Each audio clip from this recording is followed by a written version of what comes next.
be yourself. You don't know what that's like at first, but at first you just start with the feeling of you in the body. What does it feel like just to be you? Don't do anything with that. Don't describe that to yourself. Just day in, day out, from time to time each day, just stop and notice how it feels to be you. Not to be like other people, but to be like you. Hello everybody. My name's Matthew and I'm the author of the Undo Meditation app. And today I'm going to be answering some of the questions you've sent through in regards to the struggles that we all have in life. Okay, so we'll start with the first question. Overcoming panic, or anything you're trying to overcome, but in this case panic, the main thing is to understand firstly what is it and where is it. And what we tend to do is get caught up in our thinking. When we're panicking, we tend to try and resolve that panic or the thing we're panicking about by thinking more. And in thinking more, we're adding to the panic and spinning ourselves out more. Whereas this panicky thinking and panicky behaviour originates as a feeling in the body. And it's a feeling of panic or a feeling of nervousness in the body that generates the thinking of panic and confusion in our life. So when you're panicking, whatever the reason for the panic is, whether it's you're late for work or you're having to find something you need in a hurry, or if the panic is an unexplainable deep panic that you live with a lot of the time from your life, it's a sensation in your body. And to bring your attention back to the feeling of the panic, the feeling of the sensation of that in your body, and just feel that for a while. Don't worry about your thinking. Don't worry about the thing you're panicking over.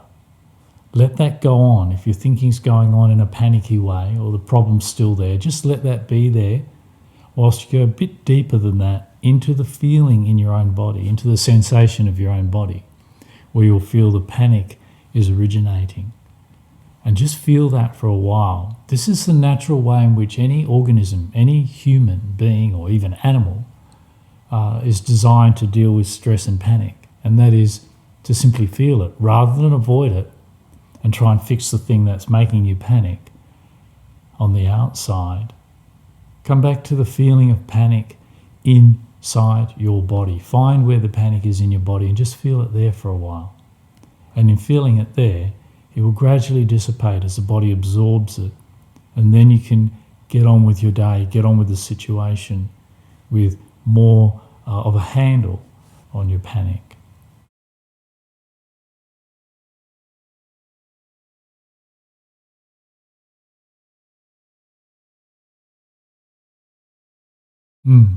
This is a very common problem. So trying to overcome a problem of your own, like trying to lose weight or give up smoking, trying to overcome this is coming from the outside in. So you're seeing yourself having too much weight, you're seeing yourself having a problem of drug addiction or smoking addiction. And so you apply the idea and the willpower of your thinking to try and determine yourself to give this up or overcome this. But what is it that constantly overcomes and beats you in this is not what's coming in from the outside trying to control your smoking or your eating. It's what arises from inside of you that over and over again, those feelings of the urge for eating or the urge for smoking or the urge to give up on yourself.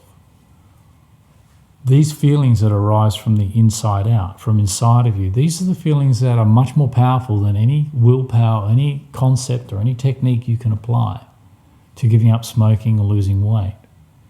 You haven't got a chance. You're not going to overcome such a powerful long-term urge from the outside in. This is not going to happen. Sometimes you'll achieve it, but to sustain it is another thing. And this is because you're trying to suppress it. You're trying to do something that on the inside you don't want to do. On the inside you want to smoke. On the inside you want to eat.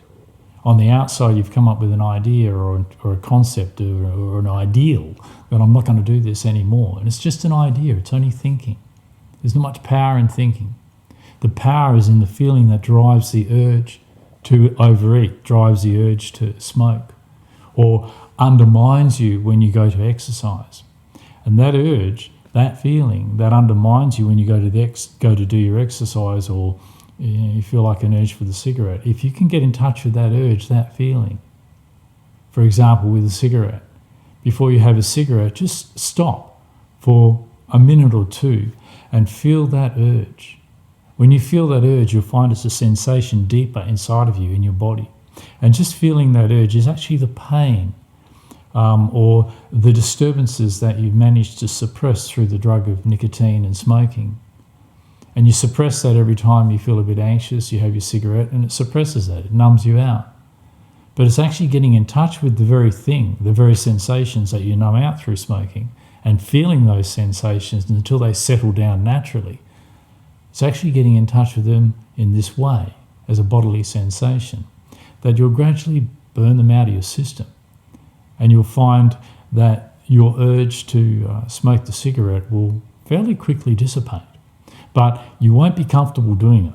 The biggest problem is you don't want to do it. You don't want to feel that urge. You just want to smother it with a cigarette. So all you got to do is don't smother it so quickly. Give yourself a minute or two before having that cigarette to feel the urge, and then have your cigarette if you want to. And do this each time, and you'll gradually resensitize yourself to the urge and the feelings within that, the distress within that is driving this destructive behaviour. And with losing weight, it's the same thing. You have two things that you want at the same time. You want to lose weight, but you want to eat that pizza. So you've got a conflicting desires happening at once. When you want two things at once, you're in trouble. Yeah. So you can't rely on what it is you want. What you can rely on is coming back to the sensation inside of you that you find always overcomes you and causes you to let yourself down. And that'll be a physical feeling in your body. And you don't need to try and overcome discipline yourself with eating. More, you need to get in touch with the feeling, the urge to eat in your stomach. And when you feel that urge, just feel it for a while. Again, just take that feeling a lot more seriously than you have been. Get in touch with that. Slow down enough to feel that before you eat whatever it is you don't want to be eating. And in time, you'll find that you'll discover there's a lot more in the feeling of wanting to eat the wrong thing than you realise. There's all sorts of sensations in your stomach that feel like hunger, and mostly you're mistaking fear and anxiety for hunger, and you're using the food to calm that down. It's not hunger, it just feels similar to hunger. Whereas if you feel the fear and the anxiety, you will find it will dissipate. How to feel this is again as a sensation in the physical body of you.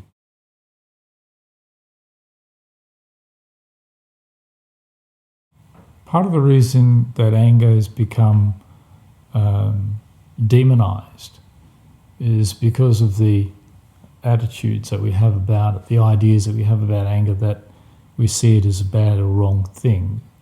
And it only actually becomes a bad or wrong thing when we don't feel it, when we suppress it. Why does a person get to a point where they need to explode with their anger or express their anger, projecting it onto the world around them, other people, or sometimes expressing their anger back towards themselves, complaining about themselves and judging themselves and criticising themselves and so on? Why do we feel the need to do this? Why does it become uncontrollable? It's because of the judgments and the criticisms of these feelings inside of us in the first place, and our efforts to not be that way. When we have a distress inside of us and we try to suppress this in any way, the suppression of that or the judge is actually achieved through judging and choosing against that. And when you choose against that feeling inside of you, you're angry, you're feeling distressed, and you judge and criticize or try to suppress that anger or try to get rid of it, this in a sense, if you look at it carefully, is a second attack on the anger itself, on yourself for being angry. And it's like fighting fire with fire. The attack is a type of impatience, which is just a more subtle form of anger with yourself being angry. You're in a state of criticism, trying to stop yourself from being this way. You don't like it when you're this way, which is understandable, but it's the wrong approach and it doesn't work. What you're really doing there is adding fuel to the fire, fighting fire with fire, fighting anger with your own anger about being angry. It doesn't work. And so what do you got to do? What is the solution? How do you deal with anger? Is understand that there's many reasons why you're angry. Sometimes you're angry for a very good reason and you should be angry, but it doesn't mean that you should harm other people with that anger. So how can I be angry and not be harmful to myself or anybody else? Is to feel the sensation of that anger wherever I feel it inside my body. And in feeling that sensation of anger, take your time to take notice of it. Anger's not there for no reason. It's there to tell you something. But until you feel it, you don't understand what it is you're trying to tell yourself from within yourself. So feeling that anger as a sensation with the understanding, with the new approach that it's not your enemy, it's not wrong, and it's not bad for being there. It's there for a reason. Some of those reasons will be obvious in your life today, but so often the reason it's there is unknown to you because it's something that's accumulated throughout your life. And that accumulation throughout your life is many experiences piled on top of one another, and the ideals that say we should be a certain way and that we shouldn't be angry. And those ideals themselves only make you more frustrated with the natural state of anger. So the natural state of anger is a feeling that you feel in your body. It's quite harmless. As long as you feel it, it will dissipate. It's when you try and suppress it or project it out onto other people or use it against yourself. This is all done through bringing thinking into it and ideas about how wrong and bad it is. And this only makes it worse. So don't worry about trying to drop your judgment of your anger. You may not be able to do that so easily. Just go directly to the source of anger itself as a feeling in your body. Just feel it there, no matter how much you hate it or despise it or how bad or guilty you feel about it. Just feel it as a sensation inside of you. And once you can embrace and hold that sensation inside of you, only being able to do that, then you'll have no need and to project it outwards onto other people. So the only reason you project it out onto other people is you want to get rid of it from inside of yourself. The solution or the alternative to getting rid of it from inside yourself is to feel it inside of yourself and give it a chance to dissipate. And feeling it this way, you won't like it, but if you do that, this will save you from projecting it onto others, and harming yourself through thinking about yourself with angry thoughts. This will save you from harming your body from always being angry and affecting your health from always being angry. By feeling it, it actually will dissipate. And in dissipating, you'll find your fear of being angry and your problems with being angry will dissipate with it. So this is the most effective and correct approach to dealing with anger.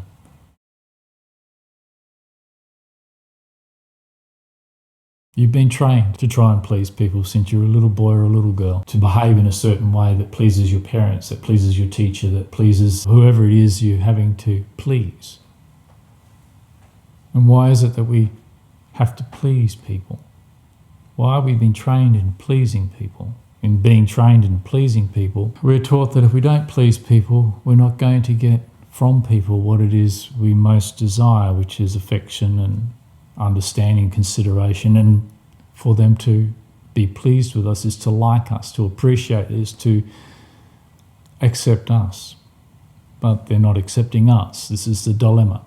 They're not accepting us, they're accepting our trained behaviour and our performance of pleasing them. And this trained behaviour and performance of pleasing other people is this conditioning of, whether it be social conditioning or whether it be religious conditioning, or whether it be a conditioning from our parents. We're being taught that if we behave a certain way, we're going to please people. And if we please people, they won't harm us, they'll be nice to us. There's so many variations on this, but the bottom line is we are trained to put on a performance to get a result from other people. And we get caught in this training, and this training is actually detrimental. It's quite harmful because we ourselves can't get out of that. Once you start getting into the habit of pleasing other people, you get stuck in that. You get frightened of not pleasing people because of what may or could or does happen or has happened when you haven't been able to please someone. You yourself are condemned by them or treated poorly by them or attacked by them or disapproved of. So this is getting to the bottom of the problem. Why is it that you want to please people? Is because your own sense of yourself is not yet established. You've tried to establish an idea of yourself and a performance of what other people will like and therefore treat you well through. But this is only on the surface. This is just thinking and acting. This is not really the feeling of you, not really the live physical sense of what it is to be you. And until you get into the live physical sense of what it uniquely is to feel you, to be you, you don't really know what it's like to be you. You don't really feel what it's like just to be you. You're always busy trying to be the way other people want you to be so that you can please them. And it's a hell of a hard job. It's an impossible job. You can please one person with your behaviours or the way you look, and the other person won't be pleased, so you're always going to lose. But with yourself, you never lose. With yourself, when you come back to not pleasing yourself, but finding out what it's like just to be you without that judgment and criticism of you that's saying you're not good enough as you are, you must put on this performance, you must behave a certain way to please people. Now this behaviour of pleasing other people is, in a sense, a rejection of just being yourself. And so no matter, even if you do please that other person, because they're not really appreciating you or pleased with you, it doesn't really fulfill you in any deep or meaningful way. And this is something we need to learn to do for ourselves. And once we learn to do this for ourselves, we stop being concerned about pleasing other people. We discover that our happiness or our contentment, our fulfillment is not based in and reliant on what other people think of us. It's not reliant on that at all. That's a very short-lived result. What it's reliant on is how you think and feel about and within yourself. So coming back to the feeling that drives you to have to please other people, or when you feel you may not be able to please other people, the disturbance that causes you inside, to feel that inside will help you heal this, go deeper into that sensation, that need that you have to be, have other people pleased with you. And just spend your time being yourself on the inside. What's it like to be me? Doesn't matter whether you like it or not at first. At first you may not. But in time, as you just allow yourself to be the way you are without putting on any performance for another person, just allowing yourself to be the way you are, how it feels inside of you, you will gradually come to know, as an inner knowing, as a sense of yourself, what it feels like to be you. And at first it will feel a bit disturbing because you've been busy pleasing people.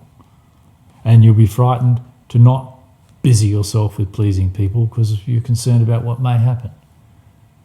That's understandable. Feel that fear anyway and just be yourself, meaning on the inside. You don't have to necessarily show it much on the outside. You just stop putting on the performance and just be yourself. You don't know what that's like at first, but at first you just start with the feeling of you in the body. What does it feel like just to be you? Don't do anything with that. Don't describe that to yourself. Just day in, day out, from time to time each day, just stop and notice how it feels to be you. Not to be like other people, but to be like you. And it will develop from within you. So procrastination, putting things off, is basically fear of what might happen. Fear of what might not happen. fear of getting the result or not getting the result. Your concern that you should do it a certain way or you should achieve it at a certain level puts a lot of pressure on you to perform in such a way that you actually end up frightening yourself that maybe I can't do that, maybe I won't do it well enough or good enough. So you just put off doing it. So procrastination is a sneaky form of fear. A fear that you feel inside of yourself that's a result of putting pressures on yourself to achieve certain results at a certain standard. But this is again what you've been taught. And it puts unnecessary expectations on yourself. And I say unnecessary because it's already assuming that if you don't put that pressure on yourself, if you don't try really, really hard to achieve a certain result, then just relaxing and doing things as you feel like doing them simply won't be good enough because you're simply not good enough. And this is a cultural influence that has been handed down generation after generation in the idea that we should always be improving upon ourselves and being more than just what we are, being better than just how we are. And this ends up getting us stuck. We get so stuck, we're trying so hard to be so good, we just end up feeling in ourselves that no matter what I do, it's never good enough. And this brings about a feeling of putting things off. I don't want to do things. I want to put things off because it's too challenging now, because I might not get it right. Or the other side of life is where you go through a difficult period in your life where you're traumatized or, you go through a bad time and you come out the other end of it feeling very uncertain of the future and finding yourself unable to be decisive and act in life in a way that you had before. And you become indecisive and procrastinate and unable to make up your mind about things. This again is pressure that you're putting on yourself to do things a certain way. So we have to go right back to the beginning again. How is it to be me? And just start right at the beginning. Get back in touch with yourself, however you feel. And just from that feeling of you, look at the task that you have at hand, the thing you've been procrastinating over, and holding the feeling of procrastination, of fear, of avoidance, or of being stuck inside of you, hold that inside your skin whilst on the outside you just perform the action. Just do the action. You don't have to feel like doing the action. You just do the action. Do what it is you've got to do. Do what it is you want to do, even though inside you feel like you don't want to do it or you're frightened. It's just fear. Hold that inside of you and go ahead and do what it is you've got to do anyway, but stay in touch with the feeling as you're doing it, taking it slowly, slow enough that you can perform the action, yet be with the feeling anyway. And as you continue with this, each time you'll find the feeling inside of you, which is stopping you from performing the action, will join with the action itself. And you'll find gradually you'll start to allow yourself to get on with life again. You'll be able to get on with life again. And don't go back into the habit of putting pressure on yourself to do it better or be better. Just do it as you can. And as you do it one time, you've done it as you can. Next time, do it as you can. Do it according to you, not according to some ideal or to measure up to somebody who's really good at it.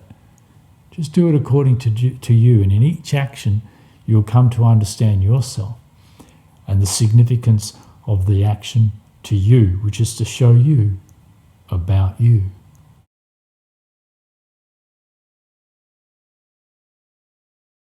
Real meditation is coming back to the physical sense of you. It's nothing to do with mind or thinking. This is just thinking about meditating. It's not really meditating. You're just going through a mental process, and a mental process is not got any depth to it. That's the surface of us. Meditation is actually getting in touch with yourself as you really are, getting to know yourself as you really are. And what you think about yourself is not often who or what you really are. Usually it's what you've been taught to think about yourself and your learned views.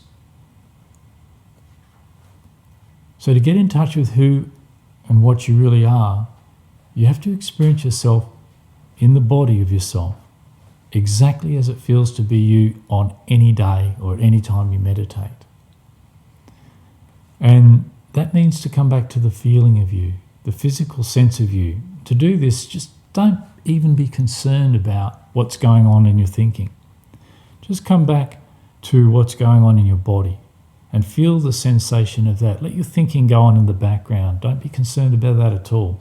That's actually secondary to the sensations in your body anyway.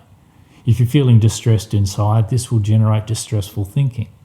So all you have to do is feel the distress in order to disperse the energy and the driving force behind that thinking, and the thinking will dissipate anyway.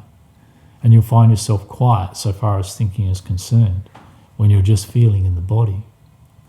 And in that feeling in the body, rather than trying to determine your experience, when you just sit quietly and physically still, nothing more than that, just sitting physically still, this is meditation.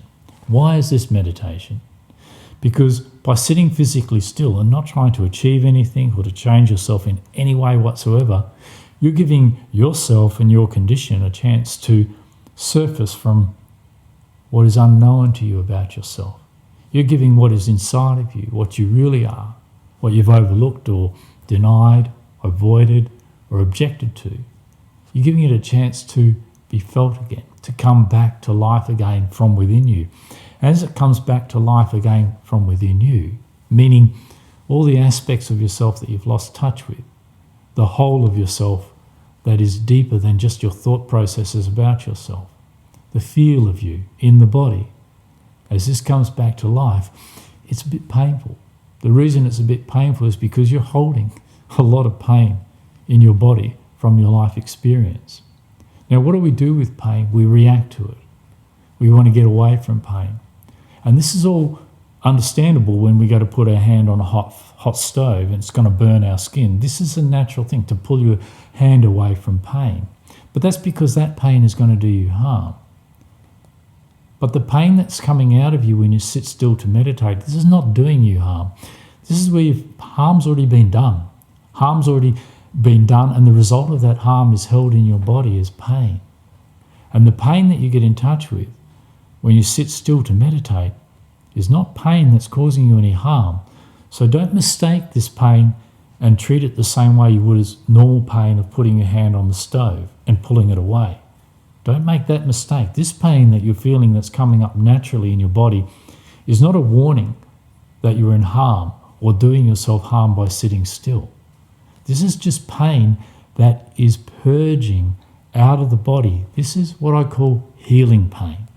And healing pain is what you feel whenever you feel triggered or stimulated by life into some distress or some underlying feeling arising from within you in reaction to that life. Or more simply, when you sit physically still to meditate, the longer you sit still and leave yourself alone, that means stop thinking about yourself and just feel how you truly feel, the more chance your body has of naturally purging, feeling and healing that pain, which is how you heal the pain, is you feel it, not react to it. Don't be frightened of it. You will be frightened of it, but at first, but just feel that fear. Feel the fear and feel your resistance to that pain when you're meditating. That resistance is part of the pain. It's part of your process of getting closer to the depths of yourself, breaking down the barriers between your superficial thoughts about yourself and what lies underneath that. And so the pain is very important. In fact, the pain that you feel coming up in meditation is your depth. That's where you'll get your depth. That's where you'll resolve experiences and effects of your life. And that's where you'll come to free yourself from the fear of pain and allow the body's natural healing process, which is first activated by feeling the pain, to activate and heal any mental or physical distress that you're holding inside of you simply by feeling it. But don't expect it to feel good or bad. It doesn't matter that it's good or bad feeling. It's not really what it's about. It's going to feel the way it actually feels. And just feeling that is something the body can do. You can't feel through thinking, but you can feel in your body. So how to deal with pain? Feel it in your body. Just stay physically still, feel the resistance to it, and let it process through feeling it in its own time.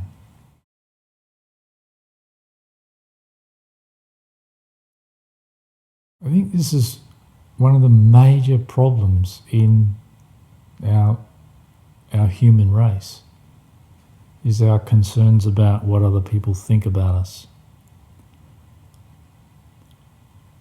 We have mistakenly been trained into defining ourselves by what other people think about us, by trying to understand ourselves, whether we are okay, by measuring ourselves up to whether people are liking us or disliking us. But the crazy thing is that people don't even know you. Other people don't actually know what it is to be you. They have their thoughts about you from the outside, but they don't know what it feels like to be you. They don't know what's going on inside of you. They don't know you. They only know their idea of you. And so what other people think about you, other people's thoughts about you, are defined by them. It tells you more about them than it does about you, actually. An angry person will be angry at many people, and most of those people won't deserve that anger. Is that telling you about those people? There's something wrong with them?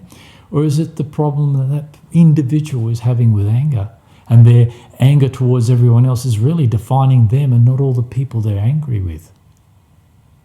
Or a person who treats you without much regard or care for you isn't defining you, it's defining them. They're the ones behaving that way. They're the ones operating that way. That's telling you more about them than it is about you. Or even when a person is impressed by you and in love with you because they want something out of you, this is telling you something again, more about them than it's telling you about you. So we're so concerned about what other people think about us because we've been taught to take this very, very seriously. And yet, it isn't really that serious in the sense that what other people think about you, other people's thoughts, are not really even about you. And if you go deeper into yourself, to discover for yourself, from yourself, and get to know yourself for who and what you are, starting with the deeper sense of yourself in the body, each day, interacting with life, coming to know you each day as life stimulates whatever is inside of you, the more you get to understand what it is to be you, and through your meditation processing any distress or pain that happens to be there, the more you will come to understand yourself from within yourself, rather than from thoughts about yourself that other people have taught you to think. And you'll realize that what other people think about me doesn't really matter, because it's not even about me. It's about them. It's coming out of them. It's their perception of me, their expectation of me, which is all about what's important to them. It's got very little to do with me. But this is quite deep and difficult to get at first. So primarily your concern about what other people think about you causes you a great deal of distress, a great deal of struggle, and a great deal of effort going into your life, how you look, how you behave, and so on. And a great deal of distress because you don't get very good results. Well, sometimes you do get very good results, but always you're worrying about what other people think of you. You're worrying about what other people think of you because you've lost your own sense of yourself, and you won't find it by continuing to worry about what other people think of you. Where you will regain your own sense of yourself is feeling that worry, feeling that concern about what other people think of you, and just staying with that feeling, which is actually your pain, your own distress. By staying with that feeling, you'll gradually go deeper into that, and you'll get to know yourself in that.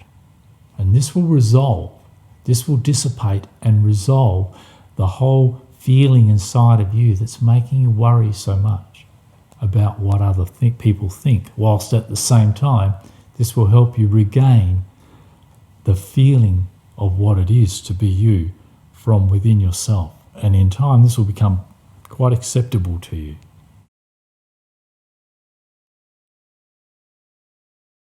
As a person who's first coming across the idea of meditation, it is very helpful to meditate every day. But as time goes on, you'll start to mature with this as you start to understand from your own experience, the actual real meaning of meditation. So, what is meditation? Why meditate at all? When you understand that, then the question on how often should I meditate will evolve from the answer being, you need to meditate every day. But why? Why are you meditating? And when you understand why you're meditating, what it really is, you start to change from being concerned about how often I should meditate to actually your meditation or your need for meditation being determined by what is going on in your life each day. And this is when it becomes much more natural. So to really understand how often you need to meditate, you have to come back to what is the origin of meditation. Where did it come from in the first place? Meditation is not some superficial religious idea.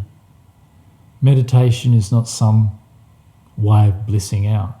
Meditation is actually what the body does naturally, what it's always done naturally, whenever it needs to recover from the effects of life, actually. And what does the body do when it needs to recover from the effects of life? It processes those effects. When you've been distressed, what does the body do with that distress? Actually, if you don't think about and react to that distress, you'll notice the body feels that distress. That's how come you know it's there in the first place. So when you've been upset by someone, when you've been bullied by someone, when you've been frightened by something, when you've been influenced by someone throughout the day into doing something you didn't want to do, there is a feeling of residue feeling of that in your body. The body is already feeling that. That's how you know you've been affected, because it's changed how it feels to be you. And the effect is that it's changed how it feels to be you. And what the body does with that is feels it. Oh, feel that. Naturally feels it. It can't not feel that because the body is sensitized with nerves, sense organs, and it is a live receptor to whatever stimulates us from moment to moment. And so in understanding this, what does the body do? It feels that sensation, and in feeling that sensation that's changed how it feels to be you, it gradually absorbs and dissipates that sensation until you return to feeling how it feels to be you without that influence, without that effect. And this is the natural meditation of the body. It kicks in every time you need to naturally return to how it feels to be you without all the influences and the effects that have come into you from the outside. And so coming back to the question, how often do I need to meditate? Really understanding that each day, if you can just sit quietly and feel yourself in the body, in that moment, in that time that you do this, you'll find yourself reaching a point where your meditation takes its own course. It takes a life of its own, where you just start to feel how it feels to be you. Not trying to achieve any state, but just getting back to a settled feeling in you. And from that settled feeling in you, you go out into the day and you're more well equipped to be stable and grounded in you, in interacting with other people. Then when other people or situations throw you around, you get drawn away from that, you get distracted from that, you get affected by what goes on, and by the end of the day, you're frazzled.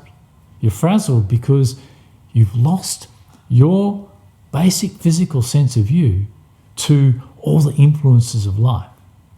And so you meditate again. And meditation is coming back to the physical sense of you to give your body stillness and a chance to naturally dissipate all those influences. So you simply return to the natural, uninfluenced, unaffected state of you. In time, you'll find you'll get used to this, and you'll find you rely on this and want to do this every day of your life, simply because it makes all the difference to being you in day-to-day life, and it alleviates this effects from life that take you away from how you need to be you, how you need to feel in just being you. So to begin with, meditate as often as you can. Even if it's only for a few minutes. When you feel distressed at work, just stop. Think, what's distressed me? Okay, how does that feel? Okay, feel that for a while and give it a chance to dissipate, then get on with your day. So thanks for tuning in, and I hope that was helpful in all the answers to your questions, and we'll do this more often. So continue to send your questions in, and hopefully I'll see you again. Okay, thanks very much. Bye. Thanks for watching.